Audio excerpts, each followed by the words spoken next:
बिस्मिल्लाहिर्रहमानिर्रहीम, अस्सलामुअलैकुम। नियो पाकिस्तान में आपको खुशामदीद कहते हैं। नियो पाकिस्तान से पहले भी अगर आपने न्यूज़ बुलेटिन देखे हो तो आपको अंदाज़ा हो चुका होगा कि दुनिया भर में आज पानी की अहमियत को उजागर करने का दिन मनाया जा रहा है, यानी कि आलमी यौम आब है आज। इस दिन को हम हर साल मनाते ज़रूर हैं, न्यूज़ रिपोर्ट्स देखी जाती हैं, स्कूल्स में, कॉलेजेस में, यूनिवर्सिटीज़ में मुख्तलिफ प्रोग्राम्स मुनक्किद किए जाते हैं, लेकिन इसके बावजूद हम समझ नहीं पाते कि ये कितना बड़ा मसला है जिससे हम लड़ने में लगे हुए हैं और इसके हल के लिए हम कुछ भी नहीं कर रहे। हम अगर बात करें पानी की अहमियत की तो do we need to know the stats. चलें आपको थोड़ा सा रिपीट कर देते हैं। दुनिया के 43 ममालिक में 70 करोड़ अफराद को 1000 क्यूबिक मीटर फी का सालाना से भी कम पानी की फराहमी हासिल है। साथ ही साथ माहिरीन चूँकि पानी को नीला सोना भी कहते हैं और ये भी कहते हैं कि दुनिया भर में मुस्तकबिल में अगर कोई जंग हुई तो वह पानी पे होगी और साथ साथ दुनिया भर में जो कारोबार होगा वो भी पानी सेंट्रिक होगा। तो आप समझ सकते हैं कि कितनी इंपॉर्टेंस है पानी की। पानी ज़िंदगी है और इस ज़िंदगी को हम किस तरह से अपने हाथ से ज़ाया करते हैं, क्या खर्च करते हैं शाना तरीके से, इससे हम सबको भी वाकिफ़ है। हम कुछ कर नहीं पाते इसके कंजर्वेशन के लिए, इसके प्योरिफिकेशन के लिए कुछ हमारा कॉन्ट्रीब्यूशन नहीं है। दुनिया में बढ़ती आबादी और माहौलियाती अवामिल की वजह से साथ ही साथ ये बात भी सामने आई है कि फ़ीकस पानी की दस्तयाबी 50 सालों में 60% कम हुई है। साथ ही साथ इंसानी जिस्म की कितनी अहम ज़रूरत है पानी, इसका अंदाज़ा इस बात से लगा सकते हैं कि 60% लगभग 60% इंसानी जिस्म का हिस्सा पानी पर मुश्तमिल है।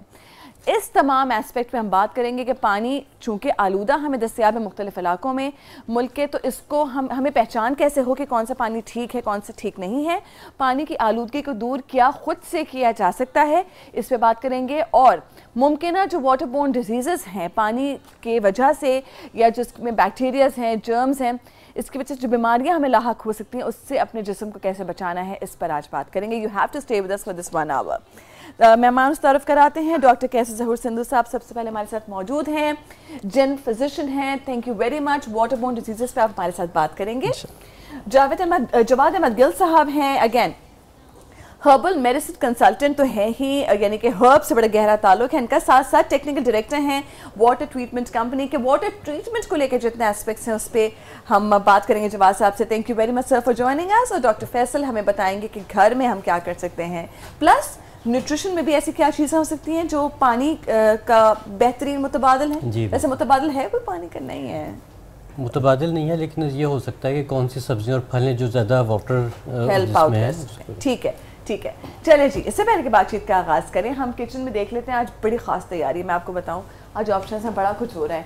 एनी क्या बन रहा है आज? वैसे मैं गेस कर सकती हूँ, मैंने पूछ लिया। अचारी कोफ्ते बना रही हूँ। अचारी कोफ्ते के लिए जो मैंने पहले चॉप किया था, चिकन लिया था, चिकन के अंदर से बोनलेस और थोड़ा सा थाई पीस लिया था, इन दोनों को ब्लेंड किया। उसके अंदर जो था ये सब्ज़ मिर्च आ गई है, नमक है, सुरख मिर्च, गरम मसाला, और इसके अंदर जो था थोड़ी सी कुटी मिर्च ऐड हुई थी, और मैंने ब्रेड के स्लाइस भी डाले थे इसके अंदर। अच्छा, उससे कि बहुत ज़्यादा सॉफ्ट करने। हाँ जी, और गरम मसाला पाउडर ऐड हुआ था। उसके बाद ये रेडी हो गया।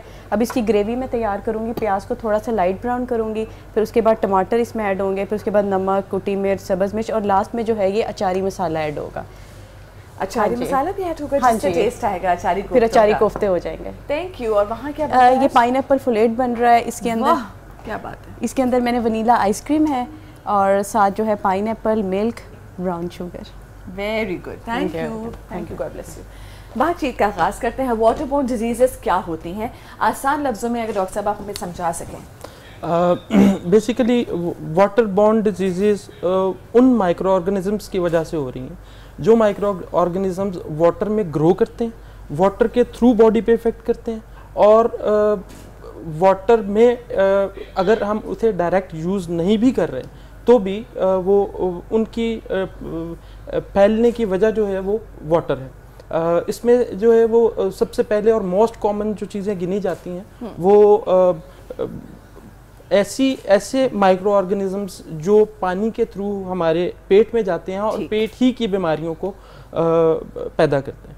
और दूसरे नंबर पे जो चीज़ें आती हैं वो सिर्फ और सिर्फ ऐसा नहीं है कि सिर्फ पानी को यूज़ किया, पानी को पिया है तो हमें बीमार होंगे। अच्छा। इसके अलावा हम पानी को टच करने से भी बीमार हो सकते हैं। ऐसी बीमारियां, ऐसे माइक्रो ऑर्गेनिजम्स भी हैं जो पानी के अंदर जाने से, पानी में जैसे पॉन्ड्स में हम जाते हैं, मुख्तलिफ पार्क्स में जाते हैं, पूल्स हो गए, फार्म हाउसेस हैं, अब गर्मी आ रही है, सब जाएंगे तालाबों में और नहर में बिल्कुल मारने। बिल्कुल वो ऐसे माइक्रो ऑर्गेनिजम्स जो हमारी स्किन के थ्रू बॉडी पे इफेक्ट करते हैं, हमारी ईयर्स में, हमारी आइज़ में, हमारे लंग्स पे, हमारे स्टमक में, इंटेस्टाइन में।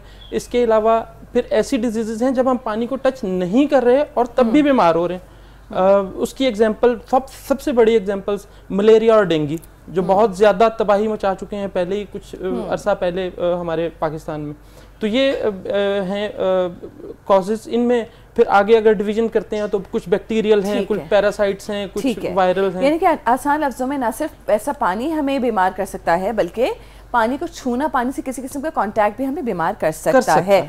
टॉप मोस्ट कौन सी बीमारियां हैं जो सबसे ज़्यादा हम अडॉप्ट करते हैं? जो पाकिस्तान में सबसे ज़्यादा बीमारियां हैं वो तो diarrhoea, cholera, hepatitis, typhoid fever जो आजकल बहुत ज़्यादा इन है। डायरिया आजकल बहुत ज़्यादा बच्चों में, बड़ों में चल रहा है कंटेमिनेटेड वाटर की वजह से। हेपेटाइटिस जिसने हमारी बहुत बड़ी पॉपुलेशन को डिस्टर्ब करके रखती है। उसमें हेपेटाइटिस की टाइप्स तो डिफरेंट हैं, लेकिन हम जो वाटर बॉर्न की बात करते हैं तो हमारे ज़हन में सबसे पहले हेपेटाइटिस ए ही आता है। ठीक है। तो ये हैं वो प्रॉब्लम्स जिनकी पीलायरकान, जॉन्डिस। ठीक है। मैं चाहूँगी गिल साहब से बातचीत का आगाज़ करें। गिल साहब, ये बताएं सबसे पहले, क्या कोई पहचान हो सकती है कि ये पानी ठीक है, ये पानी ठीक नहीं? क्या हम आम जो लोग हैं वो पहचान सकते हैं? पहले तो जो एनवायरनमेंट प्रोटेक्शन एजेंसी ने डेफिनेशन की है ना पीने वाले साफ़ पानी की, उसमें लिखा है ट्रांसपेरेंट हो, स्मेल नहीं हो, और 1-2 दिन रखते भी हैं अगर घर में इसमें कोई ऑर्डर प्रोड्यूस ना हो। जनरल एक डेफिनेशन है। लेकिन ट्रांसपेरेंट पानी में, जैसे अभी डॉक्टर साहब बता रहे थे कि अगर उसमें माइक्रोब्स हैं तो उसकी आम आदमी पहचान नहीं कर सकता। आपको याद होगा ये डेंगू की जो मुहिम चली थी, उसमें भी बस उन्होंने ये कहा कि पानी को इकट्ठा ना होने दें ताकि वो जो डिज़ीज़ के जो जर्म्स हैं वो वहाँ पे रिप्रोड्यूस ना हो। इन जनरल जो है पीने वाला पानी जो है वो ट्रांसपेरेंट, विदाउट एनी ऑर्डर और without any tinge of colour होना चाहिए। ठीक है। इन जनरल जो लेमन डेफिनेशन है उसके हिसाब से लगता काफ़ी है। और दूसरी बात ये कि पानी नेमत है, और अभी यूनाइटेड नेशन ने पिछले 10 साल का एक प्लान जो था वो एग्जीक्यूट किया है 2005 से 2015 तक, जिसके ज़रिए से, जिसके तहत सारे दुनिया में बड़ा काम हुआ है और बड़े रीसेंट सर्वेज हुए हैं। और बड़ी मज़े की बात मैं आपसे शेयर करता हूँ इस प्रोग्राम के हवाले से भी, कि जो हमारा ये ग्लोब है, जो अर्थ है, इसके ऊपर 97% ऑफ जो वाटर है वो साल्टी वाटर है जी, वो पिया नहीं जा सकता जी। 3% से फ्रेश वाटर है। अब इट्स आवर ड्यूटी कि हम इसे कंजर्व भी करें, इसको पोल्यूट करने से बाज रहें। ये जो डॉक्टर साहब अभी शेयर करते हैं वाटर बॉर्न डिजीज़ में 60-70% रोल ह्यूमंस का ही है। जो वाटर पोल्यूट हो रहा है वो हमसे ही हो रहा है। हमारी प्रैक्टिसेस हैं ऐसी पानी को ज़ाया करने की, पानी को ख़राब करने की, जो ज़्यादा बीमारियों का बायस बन रही हैं। वरना लोग आमतौर पे ये सैर वगैरह करने जाते हैं शुमाली इलाकों में, तो जितने भी स्प्रिंग वाटर्स हैं वो सेफ़ समझे जाते हैं। नहीं होते सेफ हैं, सेफ है, इसलिए कि वहाँ पे जो ह्यूमन का जो पोल्यूशन का इम्पैक्ट है वो अभी तक नहीं है। सही। तो जितनी इस वाटर डे के हवाले से मैं ये बात करना चाहूँगा, जितनी हमारे लिए ज़रूरी है कि हम पानी की अहमियत को जानें, उतना ही ज़रूरी है कि हम पानी को ख़राब ना करें। बहुत इम्पोर्टेंट है ये, क्योंकि ये हम नहीं समझते कितनी बड़ी नेमत है। शायद वो लोग समझते जिनको अभी तक पानी के दस्तयाब है ही नहीं। exactly. और वो मीलों चल के जाते हैं, एक एक मटका भर के लाते हैं। मतलब इतनी मुश्किल लाइफ है लोगों की, ये हम नहीं समझ पा रहे डॉक्टर फैसल समहाउ अभी तक। बिल्कुल ऐसे ही है।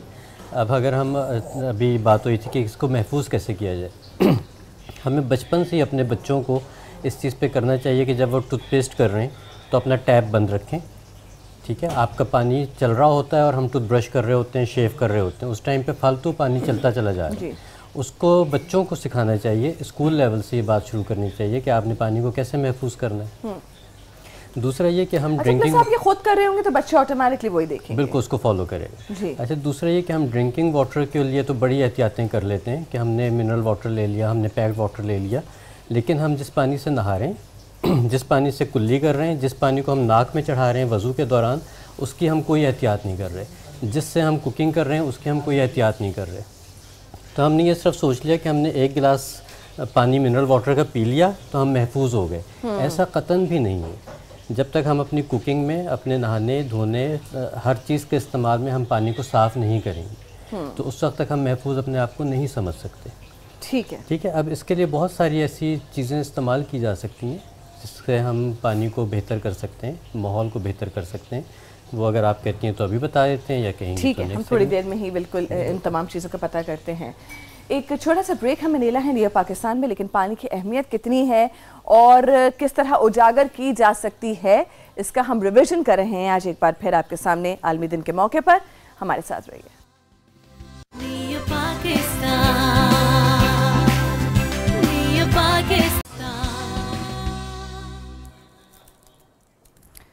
जी, welcome back to Neo Pakistan. और एनी ने बना लिया है, क्या बनाया था? पाइनएप्पल फोलेट। क्या ये क्या बना? ये ऑप्शन स्पेशल। अच्छा, ठीक है ठीक है भाई, होगा। इसमें पाइनएप्पल थे, पाइनएप्पल चंक्स डाले हैं, मिल्क है, ब्राउन शुगर ऐड की और वनीला आइसक्रीम। अच्छा, ये छतरी का कोई मसला मैंने कर दिया। ओके, ये बना दिया आपने, बहुत मजे का। मुझे लग रहा है कि बहुत अच्छा बनाएंगे। आइसक्रीम भी डाली है इसमें आपने ना? मैंने चख के देखा था, मजे का लग रहा था। आप पी भी सकते हो, मतलब जरूरी तो नहीं है कि मासूम बच्ची से बनाए हमारे लिए। Thank you any, God bless you. अच्छा, अब डॉक्टर साहब बताएं ज़रा हमें क्विकली कि कैसे कैसे उन बीमारियों से बचा जा सकता है, specially when it comes to hepatitis and diarrhoea. Thank you. इन सब बीमारियों के लिए बचने का सबसे आसान और सबसे बेहतर हल सफाई, जो हमारा निस्फ ईमान है, जिससे हम इन सब बीमारियों से बहुत हद तक खुद को भी बचा सकते हैं, अपनी सोसाइटी को, अपने बच्चों को और अपने एटमॉस्फेयर को भी बचा सकते हैं। अच्छा, तो सबसे पहले अपनी सफाई। पर सफाई तो पानी से करेंगे ना, पानी ठीक नहीं हुआ तो साबुन का इस्तेमाल, पानी, साफ पानी से जो है वो अपने हाथों को धोने की बार बार आदत डालें। अपने खाने पीने की चीज़ों को साफ करने की आदत के, मसलन अमूमन ऐसा होता है कि घर में फ्रूट आया उसी तरह से पकड़ा और खा लिया, उसको अच्छी तरह से साफ करके लें। सब्जियां जो ख़ास तौर पे कच्ची खाने वाली सब्जियां हैं उनको अच्छी तरह से धोना चाहिए। उसके बाद अपने घर की सफाई, अपने सराउंडिंग्स की सफाई, अपने बच्चों की सफाई।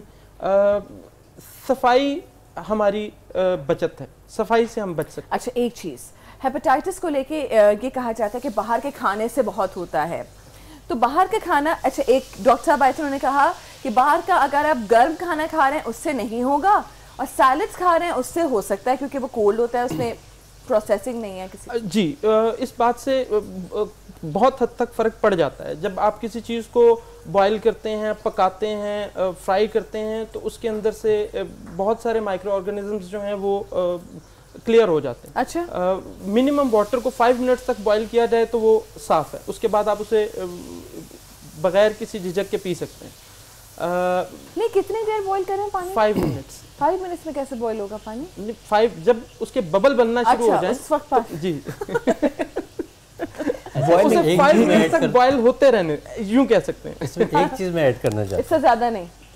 जी, इससे ज़्यादा। ठीक है जी। कि बॉइलिंग से आपके माइक्रो ऑर्गेनिजम्स तो मर जाते हैं, लेकिन जो कंटेमिनेशन है वो ख़त्म नहीं होती, वो फिल्टर करने से ही ख़त्म होती है। अरे क्या करें हम भाई? इसको हम कंपैरेटिवली सेफ कह सकते हैं, सेफ नहीं कह सकते। चले इतना भी सेफ करें, उसके बाद का प्रोसेस क्या है? उसमें यूँ है कि जो तो केमिकल कंटेमिनेशन है वो एक, अब जो गवर्नमेंट भी लगा रही है, प्लांट्स लगा रही है रिवर्स ऑस्मोसिस के, तो वो एक प्रोसेस है, एक टेक्निक है, आरओ प्लांट्स लगे हैं, उनके साथ ही आप उसको जो केमिकल कंटेमिनेशन है उसको सेपरेट कर सकते हैं। लेकिन जिनके पास वो नहीं है उसके लिए डॉक्टर साहब की बात ठीक है कि कम से कम वो बॉयल तो कर लें, जितने मैक्सिमम मेजर्स कोई ले सकता है। हाँ। तो आप बताएं ना, ट्रीटमेंट घर पे क्या करें? मैं तो गवर्नमेंट पे नहीं रिलाय करती भाई, सीधी बात है। अपने खुद हम क्या कर सकते हैं ये बताएं। आप ट्रीटमेंट एक्सपर्ट हैं ना, आप हमें बताएं। फिल्टर्स। हाँ, नहीं, फिल्टर्स में भी एक बड़ी गलत प्रैक्टिस है कि स्टार्ट में आपने देखा होगा लोगों ने घरों में फिल्टर्स लगा लिए और वो जो वाटर स्ट्रीम थी उससे ज़्यादा फिल्टर्स कंटेमिनेटेड नज़र आते थे आपको, ग्रीन उसमें फंगस एलजी हुई है और चल रहा है। बहुत से माइक्रोब्स ऐसे हैं जो उन्हीं फिल्टर्स के अंदर ग्रो करते हैं, उसमें ग्रो करते हैं। वो उन फिल्टर्स की वजह से बंदों को बीमार करते हैं। यानी कि वो फिल्टर्स प्रॉपर मेंटेनेंस ना होने की वजह से खुद डिजीज की फैक्ट्री बन गया।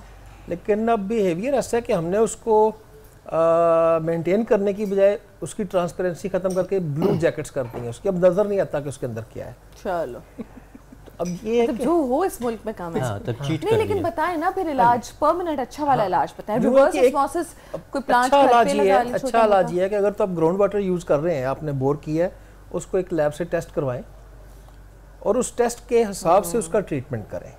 गुड, ये सबसे अच्छा है। और PCSIR से होगा जी, किसी भी अच्छी लैब से, PCSIR से ये और दूसरी लैब्स भी करती हैं और इसकी जो अपने डिपार्टमेंट की लैब है वाटर ट्रीटमेंट की वो भी करती हैं।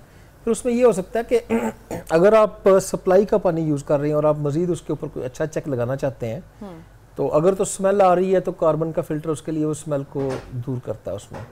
और एक और सेफ है कि आप UV फिल्टर जो है वो माइक्रोब्स के लिए वो लगा लें। लेकिन फिर अगेन बात वही है कि उसमें UV अच्छी कंपनी का हो जो काम करे, सिर्फ ब्लू लाइट से जर्म्स ख़त्म नहीं होंगे। ठीक है। और मैं एक और बात इस प्रोग्राम के हवाले से जो हमारे लोग यूज़ करते हैं, फिल्टर प्लांट का पानी यूज़ करते हैं, उनसे शेयर करना चाहूँगा कि जो कम्युनिटी को इतनी अवेयरनेस होनी चाहिए कि उनकी कम्युनिटी में जो वाटर ट्रीटमेंट प्लांट लगा हुआ है, they should ask a report, monthly report उसके ऊपर डिस्प्ले पे आए कि ये फ़लाँ तारीख को इसका पानी चेक किया गया है और ये ठीक काम कर रहा है। अब एक दफ़ा लग गया है, जो कुछ भी लगा हुआ है वो तो एक कमरे में है, बाहर टैप्स हैं और हम इस कॉन्फिडेंस के साथ उन टैप से पानी ले रहे हैं कि ये सेफ है, लेकिन उसकी एक टेस्ट रिपोर्ट जो है वो राइट है, कंज्यूमर का राइट है। रिपोर्ट किस चीज़ की है इस मुल्क में? किसी चीज़ की कोई रिपोर्ट नहीं है। यही तो प्रॉब्लम है। चेक्स इंप्लीमेंट करेंगे तो आहिस्ता आहिस्ता ठीक होगा। हाँ, मोहल्ले वाले खड़े हो जाएं भाई, हम लोग कि रिपोर्ट दो हमें मेंटेनेंस की। किसी को खड़े होने की भी जरूरत नहीं है अगर हर बंदा अपनी रिस्पॉन्सिबिलिटी पूरी कर रहा है। मेरे ख्याल में कलेक्टिव एफर्ट भी बहुत हेल्प करेगा सूरत में कि मोहल्ले वाले। अच्छा, ये तो वो मुल्क है ना कि एक फैमिली को मैं जानती हूँ फॉर एग्जांपल 10 साल से उन गाड़ी में CNG का वो लगा हुआ है, क्या कहते हैं उसको, टैंक, सिलेंडर, हाँ, और वो उन्होंने मेंटेन नहीं कराया, वो चल रहे हैं अल्लाह वास्ते। अब आपके अपने बच्चे उसमें बैठे हैं, आप खुद केयरफुल नहीं हो, क्या कर सकते हैं? वही doctor Faisal, how would you इसमें जैसे गवर्नमेंट ने जितने भी ट्यूबवेल्स हैं वहाँ पे प्लांट्स लगाए हुए, वहाँ तो लग गया, लेकिन जो पाइपलाइन हमारे घरों तक पानी लेके आ रही है वो मुझे तो याद नहीं पड़ता मैंने अपनी ज़िंदगी में कभी उसको चेंज होते देखा। सही, ठीक है, अब वो आ गया, उसके बाद फिर हमारे टैंक्स हैं, ओवरहेड टैंक्स हैं, वहाँ पे पानी जमा हो गया, उनका क्या करें? अब वहाँ पे जो फ़िल्टर प्लांट लगा हुआ है वो हमारे घर तक पानी पहुँचने तक की गारंटी नहीं है कि वो पानी साफ़ रहा या नहीं रहा। क्या करें फिर डॉक्टर फैसल? कुछ होम रेमेडीज़ इसके लिए की जा सकती हैं। कुछ चीज़ें ऐसी हैं जो हमारे बड़े भी किया करते थे कि जैसे ओवरहेड टैंक्स हैं जी, उनके ऊपर ये कुछ चीज़ें हैं जो मैं लेके आया हूँ दिखाने के लिए, इनसे हम फ़ायदा उठा सकते हैं। हाँ, बिकॉज़ अल्लाह ने तो हमें हर चीज़ का इलाज दिया, हाँ, हर चीज़ का। आप जैसे अभी बात हुई थी कि बॉइलिंग से हम किसी हद तक महफूज रह सकते हैं, इस तरह से इन चीज़ों से भी हम किसी हद तक अपने आप को महफूज रख सकते हैं। ये है कोयला, जैसे अभी जवाद साहब ने बात की कि कार्बोनेटेड फ़िल्टर्स वगैरह जो उनसे हैं वो फ़ायदेमंद दे सकते हैं। अच्छा, कार्बन जो उनसा है, कोयला जो उनसा है, ये हमारा चारकोल एग्जैक्टली, ठीक है ना, जो चारकोल है, इसको अगर हम पानी में डालते हैं तो इसमें जो पोर्स हैं वो सारी पोल्यूशन, सारी चीज़ों को अपने अंदर एब्जॉर्ब कर लेते हैं और हमारा पानी साफ़ हो जाता है। बिल्कुल उसी तरह के जैसे तरह हम इसको फ्रिज में रखते हैं तो सारी जो फ्रिज की स्मेल होती है वो इसमें एब्जॉर्ब हो जाती है और फ्रिज से स्मेल ख़त्म हो जाती है। एक तो ये तरीका हो सकता है। दूसरा कितना कोयला रखें? अच्छा, डिपेंड करता है कि अगर हम फ़र्ज़ करें कि अगर हमने एक घर में बड़ा कूलर लिया हुआ है तो उस कूलर में हम इसको डायरेक्ट नहीं डालना, बेहतर है कि इसको किसी मलमल के कपड़े में बांध के पोटली बना के और उसमें डाल दें, ये नीचे पड़ा रहे, हर 48 घंटे के बाद इसको चेंज कर दें और उसमें पानी आप चेंज कर दें, ठीक है, तो 48 घंटे तक आपके लिए काफ़ी हद तक महफूज हो जाती है। दूसरी चीज़ हमारी आ जाती है गंधक, सल्फ़र। ऐसा सल्फ़र जो उनसे बहुत स्ट्रॉन्ग एंटीबैक्टीरियल, एंटीवायरल भी है, तो इसकी क्वांटिटी बहुत हमने थोड़ी रखनी है। ये ओवरहेड टैंक्स के लिए बहुत फ़ायदेमंद है कि आप इसका तकरीबन इतना साइज़ ले लें और इतनी ही इसमें फिटकड़ी, इसी साइज़ की फिटकड़ी ले लें, फिटकड़ी घुमा लें, वो कहते थे ना बड़े, उसको किसी कपड़े में डाल के और ओवरहेड टैंक्स में किसी धागे से उसको बांध दें ताकि हम उसको चेंज कर सकें। मैं एक तो सोचती कि चेंज कैसे करेंगे? हाँ, ताकि उसको हम चेंज कर सकें। नहीं, वो पानी उस धागे से खींच ली वो पोटली आपने, और उसको तकरीबन 72 घंटे के बाद या इस तरह से 4-5 दिनों के बाद हफ्ते में एक दफ़ा आप उसको चेंज कर दें। ठीक है, ये बहुत बेहतर है, बल्कि ये बहुत बेहतर है। अच्छा, तीसरी चीज़, कुछ हर्ब्स ऐसी हैं जिसको हम यूज़ करके पानी को प्यूरिफाई कर सकते हैं काफ़ी हद तक। उसमें सबसे इम्पॉर्टेंट जो है ये धनिया है। आम जो हमारा घरों का धनिया होता है, धनिया की खसूसियत ये है कि ये एंटीबैक्टीरियल वगैरह हैं, माइक्रो ऑर्गेनिजम्स ख़त्म करते हैं। धनिया जो उनसे है ये हैवी मेटल्स को ख़त्म करता है। अच्छा। हाँ, और धनिया क्या हैवी मेटल्स जो उनसे हैं, अगर हमारी बॉडी में हम पीने में खाने में बहुत से हैवी मेटल्स ले लेते हैं जो हमारे लीवर को इफ़ेक्ट करते हैं जी, अगर हम अपने खाने पीने में धनिया का इस्तेमाल रखें तो हमारी बॉडी से वो भी फ्लश हो जाते हैं। इसका तरीका ये है कि इसको अच्छी तरह धो के इसको कूलर में नीचे रख दें, और ये स्मेल आ जाएगी धनिया की। बड़े कूलर में अगर आप थोड़ा सा इतना सा धनिया रखते हैं और इसको आप 24 आवर्स के बाद चेंज करते रहते हैं तो 24 घंटे में इसका इतना ज़्यादा फ्लेवर नहीं आता। और अगर आप इसको कुकिंग में इस्तेमाल कर रहे हैं तो कुकिंग में तो पता भी नहीं चलेगा कि धनिया का जायका आया कि नहीं आया। अच्छा, मैं तो बहुत यूज़ करती हूँ, मेरे घर पे लगा भी है। धनिया बहुत फ़ायदेमंद चीज़। ठीक है। इसी तरह से एक चीज़ होती है सुहांजना। अच्छा, ठीक है, सुहांजना के बीज होते हैं जो उसके सीड्स होते हैं, उसको क्रश करके उसकी एक लेयर बिछा दी जाती है और उसके ऊपर से पानी बहाया जाता है, तो साथ साथ पानी आहिस्ता आहिस्ता जो नीचे टपकता है पानी वो प्यूरिफाई होता चला जाता है। तो ये ऐसी चीज़ें हैं जो रिमोट चीज़ें डॉक्टर फैसल ने बता दी, जो रिमोट एरियाज में आप इस्तेमाल करके फ़ायदा उठा सकते हैं। बिल्कुल बिल्कुल, और करना चाहिए। आपकी हेल्थ है, आप खुद टेंशन नहीं लेंगे तो कोई भी नहीं लेगा, फिर आप भागेंगे डॉक्टर्स के पास। अल्लाह ना करे ऐसा टाइम आए। आयशा ने मैं कॉल किया लाहौर से। अस्सलाम वालेकुम आयशा। जी वालेकुम अस्सलाम। मैं आपसे एक सवाल करना चाहती हूँ, जो वाटर क्लोरीनेशन प्रोसेस है, अगर इसमें क्लोरीन की क्वांटिटी ज्यादा हो जाए तो ये इंसानी सेहत के लिए कितनी खतरनाक है? क्लोरीन का? जी जवाब क्लोरीन का, ठीक है ठीक है, ओके जी। क्लोरीन डॉक्टर साहब, क्लोरीन ऐसे है, ये एंटीबैक्टीरियल के तौर पे यूज होती रही है क्योंकि ये स्विमिंग पूल्स में डाली जाती है। हाँ जी बिल्कुल, स्विमिंग पूल में चूंकि पानी पीना नहीं होता, वहाँ पे इसके जो टॉलरेंस लेवल है ना वो और है। अब ड्रिंकिंग वाटर में क्लोरीन का टॉलरेंस लेवल बहुत कम है। ठीक है, ये सारी चीज़ें वही हैं जो हमें रिक्वायर्ड होती हैं, लेकिन अप टू सर्टन लेवल्स, उससे जब बढ़ती हैं तो फिर इनका प्रॉब्लम आता है। तो ये जो आम तौर के ऊपर करते हैं, बरसात में जो सप्लाई वाटर होता है उसमें क्लोरीन ऐड कर देते हैं, वो करते तो इसलिए कि उसको डिसइंफेक्ट करें, लेकिन इनकी बात बिल्कुल ठीक है। अगर इसका लेवल ज़्यादा होता है तो ये स्टमक में जो है डिस्टर्बेंस करती है, एसिडिटी वगैरह बढ़ाती है। साहिर ने हमें कॉल की है दोबारा कराची से। अस्सलाम वालेकुम साहिर।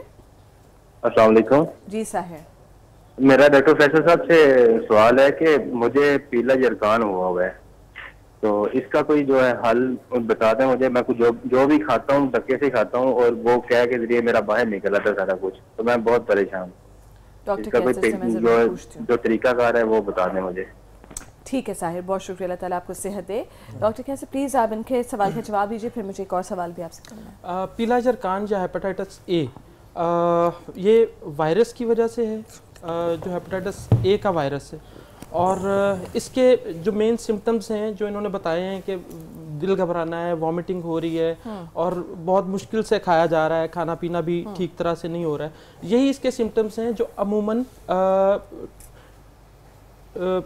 इन्फेक्ट होने के 2 से 6 हफ्तों के बाद अपीयर होना शुरू होते हैं। पेशेंट जो है वो पहले से इन्फेक्टेड है, लेकिन तकरीबन 1 महीने बाद उसे ये सिम्टम अपीयर होना शुरू होते हैं, और इन सिम्टम्स में जो है वो इसी तरह से सबसे पहले जो शुरू होता है वो इसी तरह से होता है कि दिल घबराना, भूख का ना लगना, जिस्म में बहुत कमज़ोरी, फिर आहिस्ता आहिस्ता यूरिन का कलर डार्क होना शुरू हो जाता है, आइस का कलर, फिर बॉडी का colour.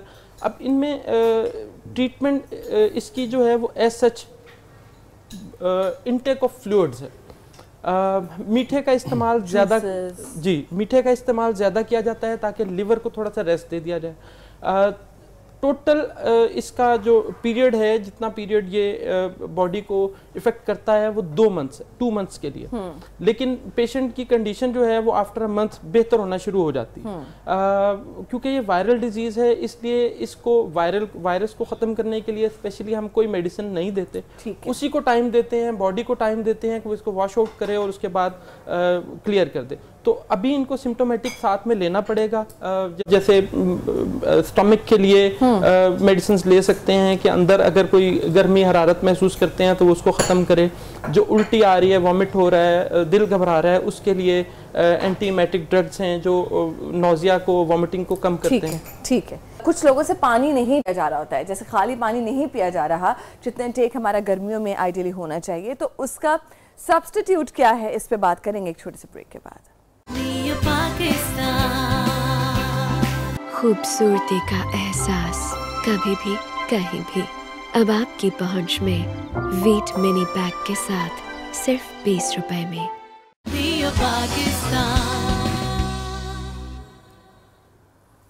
Welcome back. Neo Pakistan में आज हम बात कर रहे हैं आलमी यौम आपकी, और इस हवाले से हम मिनरल वाटर्स को लेकर जो भी मिथ है उसके बारे में क्लियर करना चाहेंगे डॉक्टर से और जवाद साहब से भी।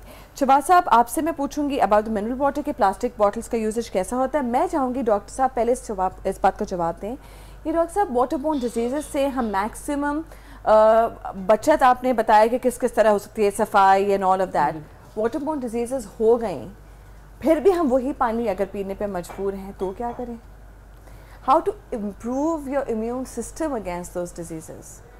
देखिए, पानी इतनी इम्पॉर्टेंट चीज़ है कि कितना भी इम्यून सिस्टम इम्प्रूव होगा, आपको पानी की रिक्वायरमेंट रहती है, और इतनी ज़्यादा रिक्वायरमेंट रहती है कि इतनी क्वांटिटी में माइक्रो ऑर्गेनिजम्स बॉडी में जाते हैं तो वो इन्फेक्ट करेंगे ही करेंगे। ठीक है। इसमें इसकी एहतियात सिर्फ और सिर्फ सफाई ही है। आप अपनी बॉडी को इतना स्ट्रॉन्ग नहीं कर सकते हैं कि हाँ, कुछ वायरस, जो वायरस की वजह से डिजीज़ हैं, जैसे अभी हेपेटाइटिस ए का जिक्र किया, तो ये लाइफ में एक दफ़ा हो गया, इम्यूनिटी बन गई, अब ये दोबारा नहीं होगा, चांसेस नहीं है। हेपेटाइटिस क्या रिकवर होके ठीक हो जाता है लिवर का सिस्टम? डेफिनेटली। या कहते हैं ना कि जिसको एक दफ़ा जॉन्डिस हो गया वो बच के रहे अब? नहीं।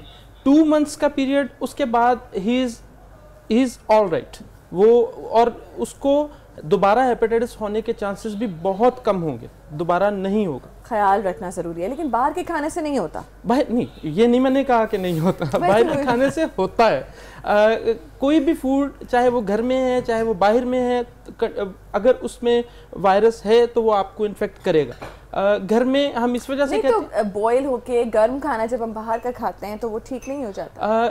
आप जिस प्लेट में वो खाना आपको सर्व किया गया है, या उसके साथ आपको सैलेड दिया गया है, आपको रायता दिया गया है, वो चीज़ें भी तो आप यूज़ करते हैं।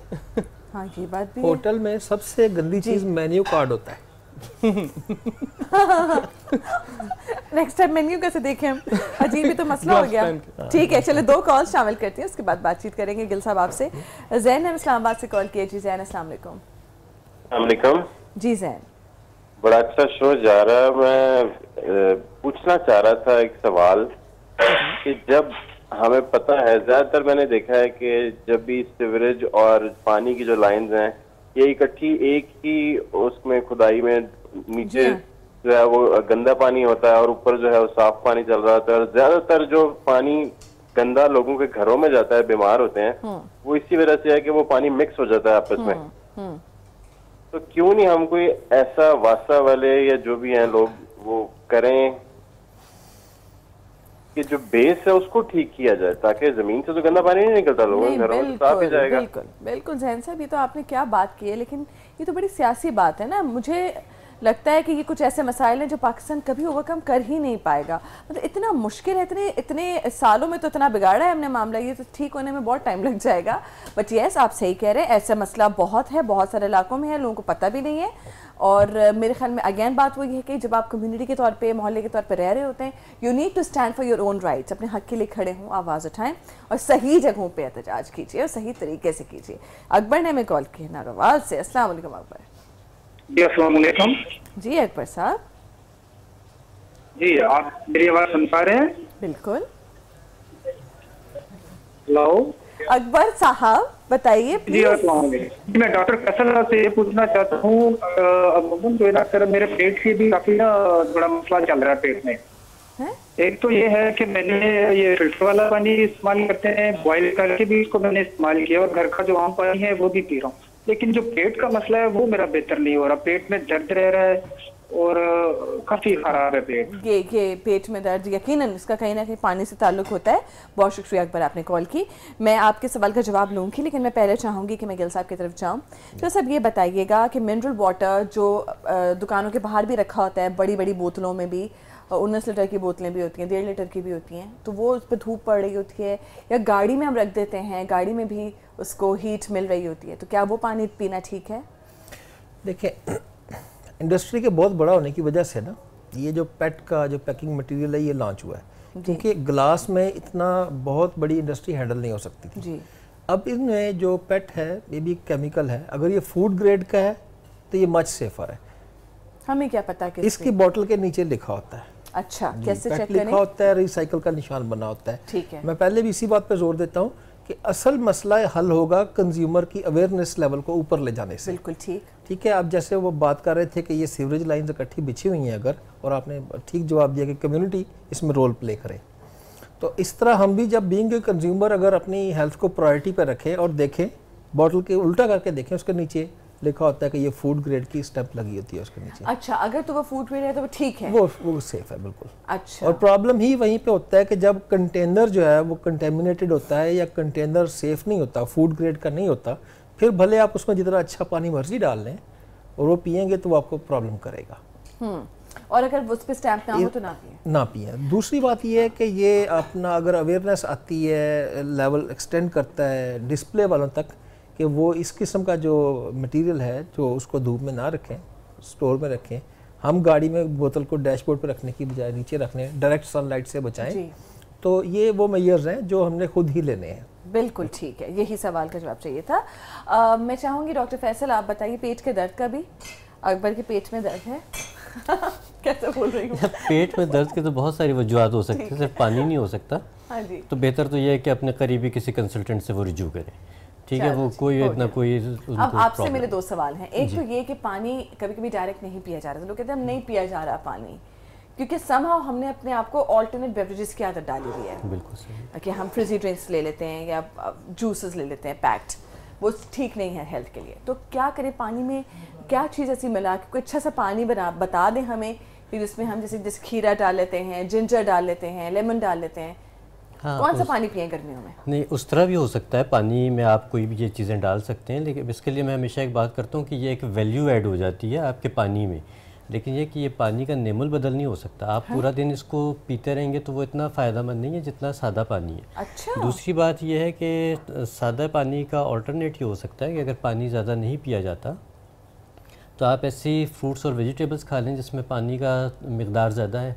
जैसे खीरा है, खीरा अगर हम अपने खाने में शामिल करते हैं तो खीरा 75% पानी है, ठीक है? तो ज़रूरी नहीं कि हमने पानी को इस तरह ही पीना है, हम पानी को अपनी जिस्मानी ज़रूरत कहीं और से भी पूरी कर सकते हैं। डॉक्टर साहब, खीरा 1-2 खीरा आप खा सकते हैं बड़ी आसानी से। रात के टाइम पे बेहतर है कि ना खाएं। इसी तरह से तरबूज है, खरबूजा है, ये सारी वो चीज़ें हैं जिसमें पानी की मकदार बहुत ज़्यादा है। अच्छा, खरबूजा तरबूज, अल्लाह ताला ने तो खैर फ्रूट्स मौसमी जो भेजे हैं उनमें बेशुमार फ़ायदे हैं, इतनी शिफा है इसमें, आपने ठीक कहा, लेकिन कहते हैं कि तरबूज के ऊपर पानी नहीं पीना चाहिए, ये कौन सी बात है?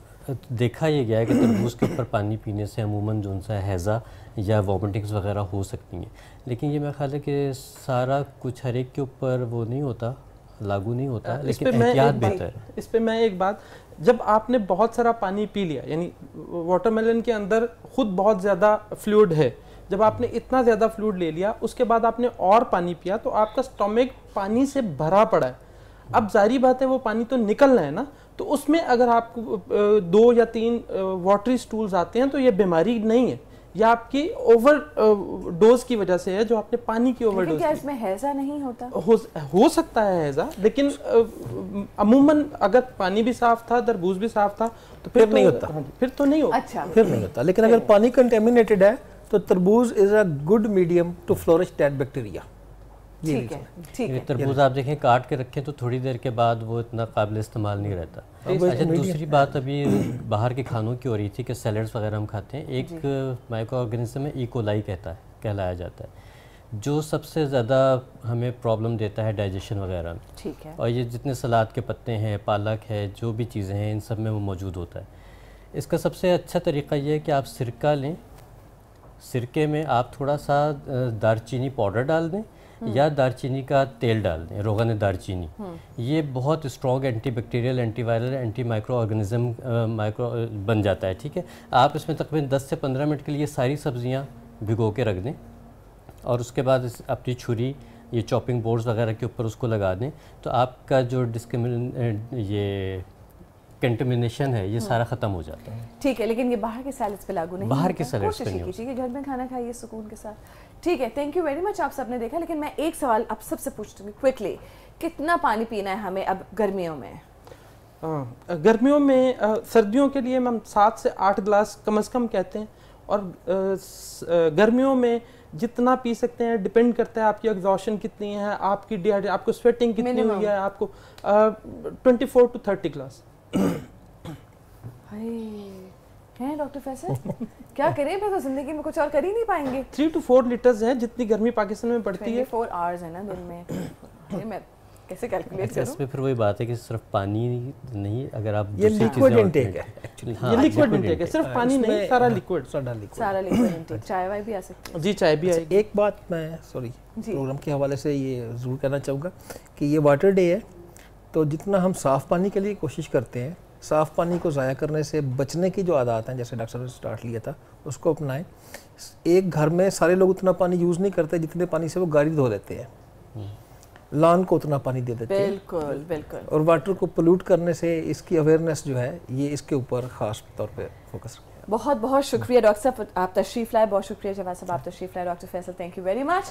आपने देखा होगा कि किस तरह से बचपन में नानियाँ दादियाँ जो है वो कहती थी दस्तरखान पे अगर एक चावल का दाना भी गिर गया तो उसका हिसाब अल्लाह ताला को देना। शायद ये चीज़ हमारे घरों में अब मिसिंग है कि हम बेदरीग इस्तेमाल करते हैं रिसोर्स का, और फिर हम समझते हैं कि इसकी जवाबदेही नहीं होगी। समहाउ ये मेरा IFP निकल चुका है। लेकिन इसके साथ साथ मैं ये भी आपसे कहना चाहूँगी कि जो पानी आप इस्तेमाल कर चुके हों, यानी कि आप बर्तन धोने में जो पानी इस्तेमाल करें, वो मैं नॉर्मली करती हूँ कि वो पानी सेव करती हूँ, नीचे कंटेनर लगा हुआ है, और उस पानी को ही जो इस्तेमाल शुदा पानी है चावलों का, जैसे आपने पानी निकाला स्टार्च, तो वही अपने आप गमलों में डालें, प्लांट्स में डालें, उस पानी को यूज़ करें, तो ये बहुत इफेक्टिव होगा और इससे आप बहुत बेहतर भी फील करेंगे। एक सोशल रिस्पॉन्सिबिलिटी है जो अल्लाह ताला ने हमारे सपोर्ट किया। एनी कैसा बनाया है कोफ्ता? लग भी प्यारे रहे हैं। ठीक है, लग तो प्यारे रहे हैं, लेकिन बने इसमें ना जो था ग्रेवी जो मैंने बनाई थी, प्याज लिए मैंने बहुत थोड़ा सा, प्याज ब्राउन किया, उसके बाद ये जिंजर गार्लिक पेस्ट डाला है, उसके बाद जैसी सौते हुआ है, लाइट ब्राउन हुआ है, उसके बाद फिर इसमें आ गया नमक, आ गया कुटी मिर्च है, सब्ज़ मिर्च जो थी वो मैंने चॉप की भी ली है, और उसके बाद फिर मैंने कोफ्ते डाल दिए थे। जब कोफ्ते भुनने पे आए हैं तो मैंने ज़्यादा सा दही लेकर उसकी लेयर लगा दी थी, और उसमें ही वो पकता रहा। जब पकने के बाद जो अचार था वो मैंने ग्राइंड कर लिया था सारा, फिर लास्ट में जो था वो अचार डाल के और थोड़ा सा बटर मैंने ऊपर डाला था, और वो उसके बाद डन हो गया, और उसके बाद हरा धनिया और हरी मिर्च से गार्निश हो गई है। Thank you any, thank you options for the wonderful tweet every day. Neo Pakistan आपने देखा, बहुत बहुत शुक्रिया।